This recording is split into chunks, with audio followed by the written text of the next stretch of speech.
दोस्तों, किसे पसंद नहीं होता अपने घर को ऑर्गेनाइज और व्यवस्थित करके रखना।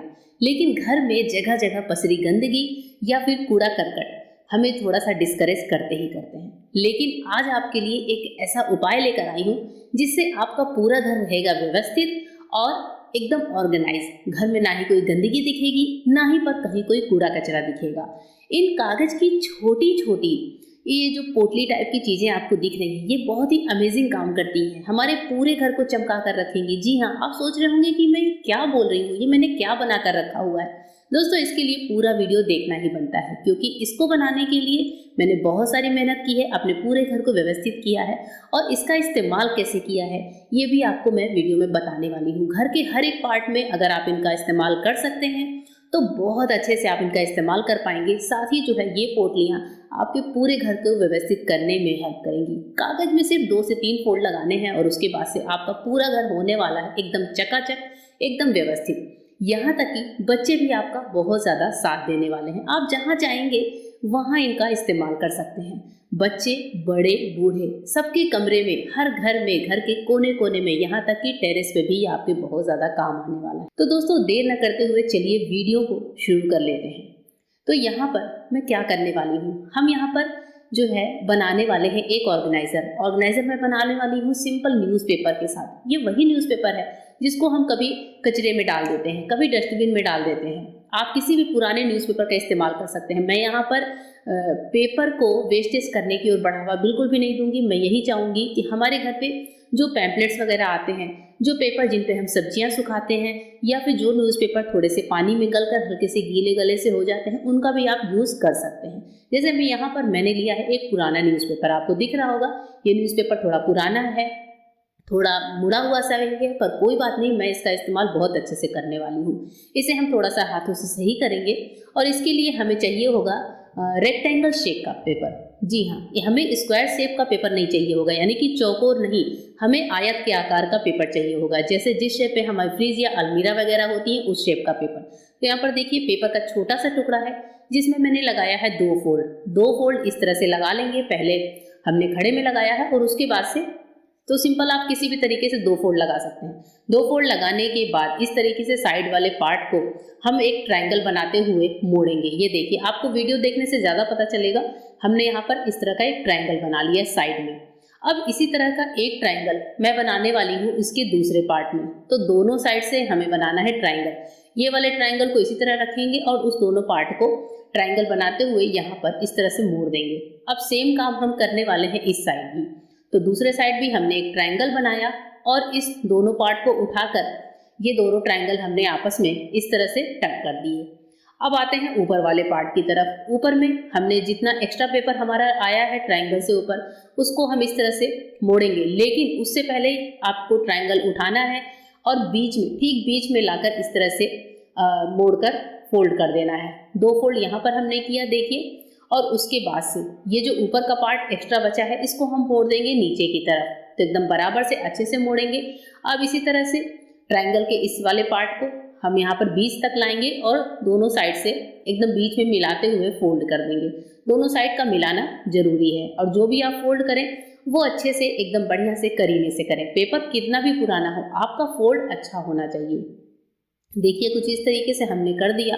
अब इसके बाद से जो एक्स्ट्रा पेपर है ऊपर की साइड, उसको हमने मोड़कर नीचे कर दिया। तो कुछ इस तरह की शेप में हमारा ये पेपर फोल्ड हो चुका है। अब इसके बाद से ऊपर जो ट्रायंगल बचा हुआ है उसको हमने इस तरह से मोड़ दिया।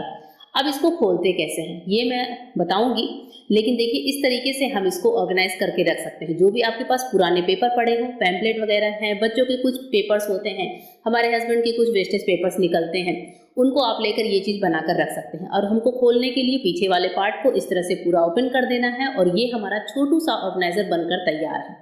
तो इस तरह का ऑर्गेनाइजर आप न्यूज़पेपर से, किसी पैम्पलेट से, कोई अच्छे कार्डबोर्ड से, या फिर आप चाहें तो मनचाहे कलरफुल कागजों से भी बना सकते हैं। मैं आपको 2 तरीके से ये बनाना दिखाऊंगी। तो इस तरह से देखिए, ये पैम्पलेट आया था मेरे पास और इसका मैंने ये बनाकर रखा हुआ है, इस तरह का छोटू सा ऑर्गेनाइजर। तो आप जितना भी बड़ा पेपर यूज करेंगे उतना बड़ा बनेगा, छोटा यूज करने पे छोटा बनेगा।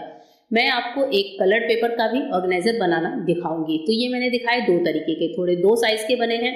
तो इनको हम इस तरह से आपस में मिलाकर भी रख सकते हैं।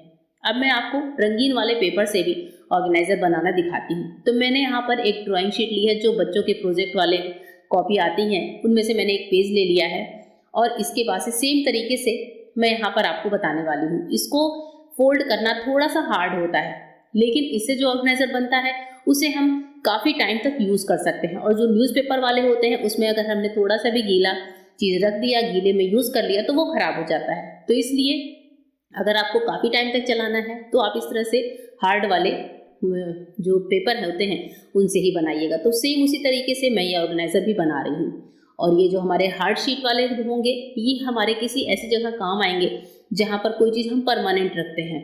तो इस तरह से ये बहुत ही यूज़फुल चीज़ होगी दोस्तों, जिसको आप घर के कोने कोने में इस्तेमाल कर सकते हैं, घर में गंदगी बिखरने से बचा सकते हैं। तो देखिए इस तरह से फोल्ड करने के बाद सेम जैसे मैंने न्यूज़पेपर वाला बनाया था वैसे ही करना है।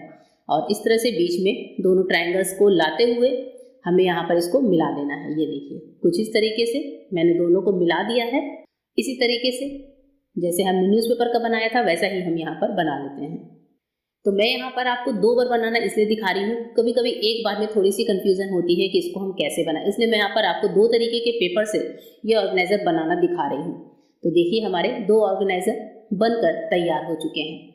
अब इनका इस्तेमाल कैसे कर सकते हैं, घर के किन किन कोने में कर सकते हैं वो भी देख लेते हैं। और हमारे ये हार्ड शीट का ऑर्गेनाइजर और ये हमारे रहा पेपर का ऑर्गेनाइजर। तो इस तरीके से आप इसको ऐसे भी रख सकते हैं बड़े छोटे के हिसाब से, या फिर हम इनको रख सकते हैं फोल्ड करके। फोल्ड वापस कैसे करेंगे ये मैं वीडियो के लास्ट में आपको बताने वाली हूँ। तो यहाँ पर जो हमने किचन में रखा है उसमें इस तरह के सूखे कचरे होते हैं, प्याज लहसुन के या फिर आलू के भी जो सूखे कचरे हैं उनको आप रखिए और वापस से आप इनको डस्टबिन में डाल दीजिए। तो किचन के स्लैब पर ये ऑर्गेनाइजर बनाकर जरूर रखिएगा, इससे आपकी किचन की स्लैब हमेशा व्यवस्थित दिखेगी। तो आप जो है वापस से कचरा इकट्ठा कर लीजिए और उसके बाद से उसको डाल दीजिए डस्टबिन में। तो इस तरह से आपकी किचन की स्लैब भी जो है हमेशा नीट एंड क्लीन दिखेगी। और नेक्स्ट हम इसको कहाँ यूज़ कर सकते हैं, चलिए मैं बताती हूँ। जैसे बच्चे कभी टेरेस पे खेलने जाते हैं या फिर बच्चे कभी बालकनी में खेलने जाते हैं तो उनको खाने पीने की चीज़ें करके देनी है, तो आप दे सकते हैं कि वो छिलके वगैरह इसी में गिराएं। सर्दी के दिन है, मूंगफली जरूर खाते हैं। अब मूंगफली खाने के बाद टेरेस पूरी गंदी कर देते हैं, बालकनी गंदी कर देते हैं या रूम का फ्लोर भी गंदा हो जाता है। तो इस बार जब मूंगफली खाइए तो मूंगफली के छिलके इसी तरह के ऑर्गेनाइजर में डालकर रखिए। और ये ड्राई चीज़ों को ऑर्गेनाइजर में दिक्कत भी नहीं होती है, छिलके फेंक कर वापस से इस ऑर्गेनाइजर को आप रीयूज़ कर सकते हैं। तो आप इसे टेरेस पर लेकर जा सकते हैं, घर के हर कोने में रख सकते हैं। घर में कैसे रख सकते हैं वो भी मैं बता देती हूँ कि जैसे आपको ड्रेसिंग टेबल में इसका इस्तेमाल करना है या फिर हम किसी अपने रूम में इसका इस्तेमाल कर सकते हैं। जैसे संतरे के छिलके हैं वो कहीं भी बच्चे खाकर छोड़ देते हैं तो उनको भी, या फिर कोई ऐसा फ्रूट जिनके छिलके बच्चे खाकर इधर उधर फेंकते हैं उसको भी आप इसी ऑर्गेनाइजर में बहुत ही ईजिली रख सकते हैं। और बाद में डस्टबिन में डालने के बाद ऑर्गेनाइजर आपका फ्री भी हो जाता है। तो इस तरीके से अब यहाँ पर जैसे मैंने ड्रेसिंग टेबल में अपनी छोटी छोटी चीज़ों को ऑर्गेनाइज करके रखा है तो ये देखने में भी अच्छी लगती हैं, चीज़ें हमारी बिक्री भी नहीं होती। इसके अलावा घर में कुछ ऐसी जगह होती हैं जहां हम लोग जैसे ड्रेसिंग टेबल में मैं इस तरह के मेकअप के टिश्यू वगैरह जो मेकअप रिमूव करने के बाद निकलते हैं, या फिर आईब्रो पेंसिल काजल के छीलन होती है वो निकलते हैं, डस्टबिन में डालना पड़ता है। तो इसे आप बनाकर साइड में रख दीजिए और इसमें इस तरह की चीज़ें पूरे दिन की इकट्ठी कर लीजिए और बाद में आप इसको झाड़ू के साथ निकाल दीजिए। तो है ना दोस्तों ये कमाल की टिप। इस तरीके से हम अपने पूरे घर को बहुत अच्छे से क्लीन रख सकते हैं। और अब आते हैं किचन की तरफ। जैसे किचन में मान लीजिए हमारी पूरी फैमिली है, हमने कुछ भेलपूरी बनाई, कुछ मुरमुरे हैं, कोई ड्राई चीज़ जो हम किसी भी चीज़ में रख कर खा सकते हैं, बच्चों को थोड़ी सी नमकीन देनी है तो इस तरह से आप उनको दे सकते हैं। बच्चे छत पर जा रहे हैं, टेरेस पे जा रहे हैं तो उनको खाने के लिए कोई ड्राई चीज़ें आप दे सकते हैं। बच्चे इंजॉय भी करेंगे और एक्स्ट्रा जो कप प्लेट निकलते हैं उसकी भी गंदगी नहीं बढ़ेगी। इसके बाद से जैसे मैं ड्रेसिंग टेबल में इस तरह के ऑर्गेनाइजर्स रखती हूँ जिसमें किसी में टिक टैक के पिन्स होते हैं, किसी में क्लचर्स होते हैं, किसी में बिंदी के पत्ते होते हैं। तो इस तरह के ऑर्गेनाइजर जब कभी आपके पास लगता है कि प्लास्टिक के नहीं है तो आप पेपर वाले बनाकर और अपने ड्रेसिंग टेबल में इनको फिट कर लीजिए, थोड़े से हार्ड शीट वाले, तो ये बहुत अच्छे से काम करते हैं। किसी में आप सेफ्टी पिन वगैरह भी रख सकते हैं। जैसे मैं प्लास्टिक के साथ एक पेपर वाला ऑर्गेनाइजर भी बनाकर रखती हूँ। तो है ना दोस्तों कमाल की टिप। और आपको स्टोरेज की कौन सी टिप को ज़्यादा अच्छी लग रही है मुझे कमेंट करके ज़रूर बताइएगा। अब मैंने यहाँ पर जैसे टॉफ़ियाँ ली हैं, टॉफ़ियों को हम फ्रिज में रखते हैं तो अलग से किसी डिब्बे या पॉलीथीन की बजाय आप ऐसे अपने फ्रिज में रख सकते हैं। तो ये देखने में भी अच्छे लगते हैं और बच्चों को जब खाना हो तो ईजिली उनके हाथ भी आ जाते हैं और खुले भी हैं, तो इस तरह से तो कोई दिक्कत नहीं है। तो फ्रिज भी देखने में अच्छा लगता है। अब इसके बाद से जैसे बेड के ऊपर हम लोग कभी अपना ईयरफोन रखते हैं, कोई चार्जर है, ब्लूटूथ है, इस तरह का कुछ भी चीज़ है, तो आप ऐसे ऑर्गेनाइजर में उसको बेड के ऊपर डालकर रख सकते हैं। ये देखने में अच्छे लगते हैं। बेड के पास कभी कभी होता है, हमारे हस्बैंड होते हैं, वो अपने पूरी वॉलेट छाटते हैं या फिर कोई फाइल पेपर वगैरह छाटते हैं तो पूरा पेपर से भर देते हैं, बिल वगैरह होते हैं, तो आप उनको भी एक ऑर्गेनाइजर बनाकर दे सकते हैं कि आपका जितना कूड़ा कचरा है वो आप इसी में डालो। इससे आपका रूम गंदा होने से बच जाएगा। या फिर अगर आपके बच्चे हैं वो कोई पेपर की कचरा वगैरह गिराएं तो उनको भी आप रूम में दे सकते हैं कि इसी में वो पेपर को काट कर इसमें डालकर तभी जो है डस्टबिन में डालें। तो इस तरह से क्या होगा, रूम हमेशा क्लीन रहेगा। बच्चों के रूम में क्या होता है, बच्चे अपनी पेंसिल शॉर्प करते हैं और पूरे फ्लोर पर या फिर बेड पर ही सारा कचरा गिरा देते हैं। तो उनको भी एक छोटा सा इस तरह सा पेपर का ऑर्गेनाइजर दे दीजिए उनके स्टडी रूम में, जिससे बच्चे जो है जितनी पेंसिल की छीलन वगैरह है वो इसी में डालें, या फिर कोई भी गंदगी है उनके बैग की या फिर खाने पीने की चीज़ें हैं तो वो इसमें डाल सकते हैं। तो दोस्तों इस तरह से हम जो है अपने सारे काम को आसान बना सकते हैं। और इन ऑर्गेनाइजर्स को आपको रखना कैसे है, जैसे हमने यूज़ कर लिया, फिर आपको लगता है कि घर में इनको इस तरह से क्या रखना, आप इनको फोल्ड करके वापस से सेम तरीके से ट्रायंगल में इस तरह से हल्का सा फोल्ड डालिए तो ये वापस से टक हो जाते हैं और इनको इस तरह से रख लीजिए। तो इसे आप सफ़र में भी लेके जा सकते हैं, कहीं पर भी इस्तेमाल कर सकते हैं और रीयूज़ भी कर सकते हैं। ऐसा नहीं है कि एक पेपर का यूज़ आपको एक ही बार करना है ना दोस्तों, एकदम कमाल का आइडिया। तो वीडियो कैसी लगी जरूर बताइएगा। वीडियो पसंद आते ही चैनल को सब्सक्राइब करिएगा, वीडियो को लाइक करिएगा। फिर मिलती हूँ, तब तक के लिए गुड बाय, थैंक यू।